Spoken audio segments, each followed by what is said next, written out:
Hello friends, this is Verve, and today I will not be showing you a Mia solo, but a Fallen Takumi AI manipulation solo of Saias. You may be wondering, where's the Mia solo? Well, I've been pretty busy in real life, and I feel like I've been kind of swamped and lagging behind and stuff. So the Mia solo would take a lot of work. Meanwhile, this Takumi solo kind of just presented itself and was pretty cool yet simple run, so I ended up doing this instead. Additionally, plenty of other sword runners have already been able to solo the map, so I don't really feel as obligated to make my own clear. Check the other runners if you haven't already. They are fantastic. Links in the description below. Anyway, since this is not a Mia solo, I decided it would be a good opportunity to deviate from my normal video format and provide some commentary for the run. So first, I'll go over the general strategy of Takumi on this map. The most difficult enemy to take down will clearly be the armor. However, there is a lake in the kind of middle of the map, which means that as long as I can defeat everything else before getting to the armor, I can kite him around the lake and defeat it, so long as I can do at least 1 damage. The other two main threats are the sword cav and the archer, due to their high defenses. That means it is important to have Scotty hit both of these two units. Of course, the green mage cav with blade tome here is, in a vacuum, considered the biggest offensive threat, and also happens to be the main reason Takumi is able to do this run due to Scotty inflicting panic. The sword dragon over here is not a particular issue due to his weakness to bows, even though he has pretty high defense. And Saias has low defense, so he is also not the biggest issue. The goal here is to have Vantage active and blast Saias and the archer with enough AoE damage so that they suicide into Vantage, while the sword cav and sword dragon are both taken care of during the player phase. So let's fast forward a little here. Right now I'm just charging my Scotty.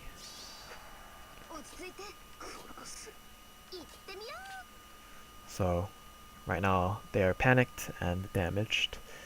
And I start out by baiting on the left side here as opposed to the right side, because if I bait on the right side, I will be afflicted by Saias' attack ploy, and that renders me unable to one-round the sword cav on the following turn, and that's no bueno. So the sword cav will attack first, it will easily put me in vantage range, and I shall easily defeat that mage cav, thanks to Scotty. Now, the movements of the enemy following these two are very important.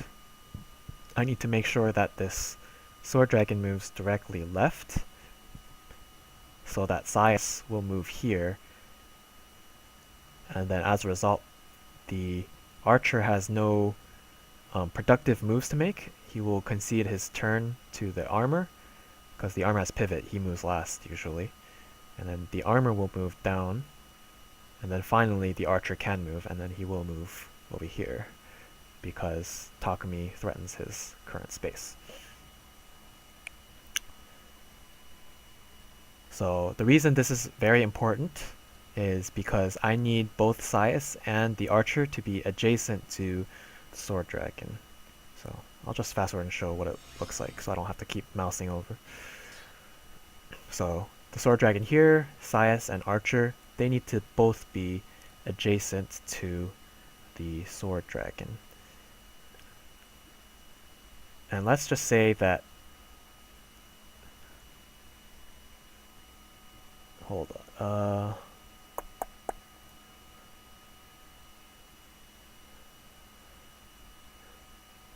so I guess I'll start off by going over how I achieve this movement. So the sword dragon is fairly straightforward. He is targeting Paula, or Paula I should say, and he will want to move towards the diagonal like this. So he can either move here or here still, but due to tile priority, he will move to this one instead of this one. So that one's pretty straightforward. Next is making sure that Saias moves before the archer, because what would happen if the archer moves before Saias is that the sword dragon will here, the archer will move down here, and then now Saias will move down here, And then the Saias and the archer are no longer both adjacent to the sword dragon. So it's of critical importance that Saias moves before the archer.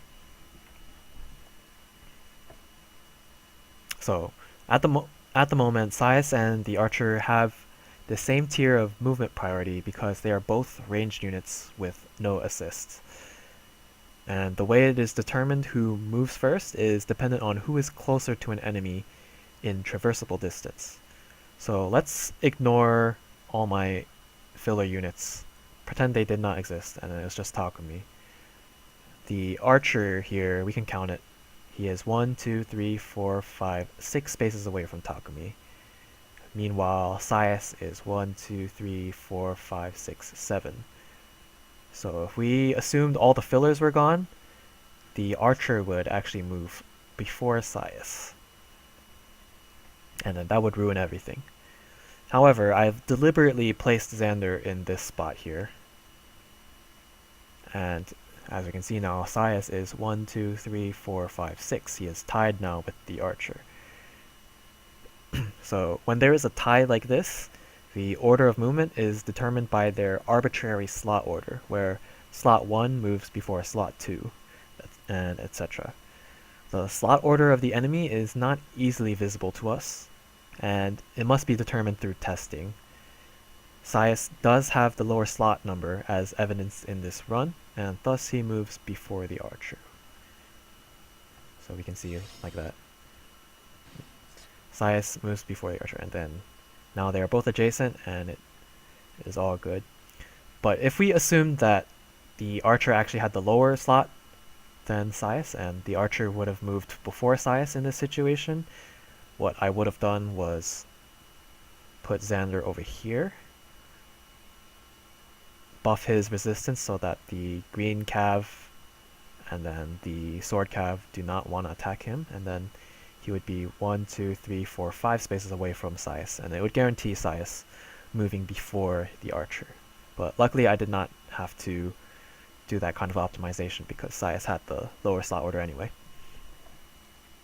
So in the end, the enemies end up in this position, which is exactly what I need to do this solo. Next turn they all target Paula except for this armor. So as a result, these 3 units will move diagonally left and down.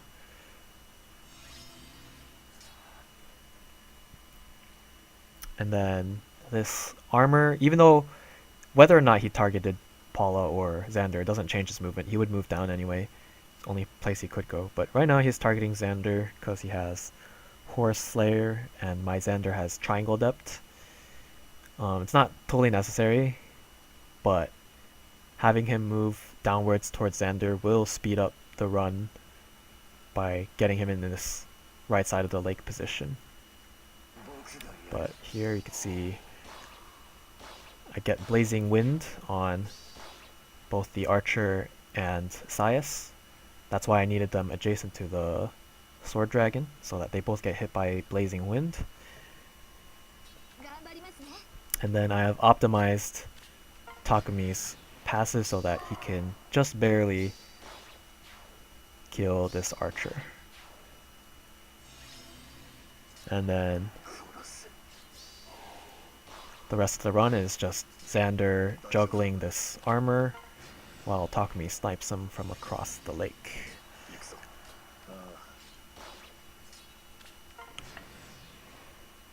While meanwhile Mia kind of just watches her pupil in AI manipulation.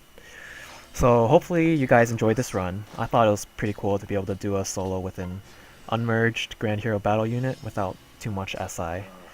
Sorry if you guys really want to see a Mia solo, but I will have to pass for now while I catch up on a bunch of things. Thank you so much for watching.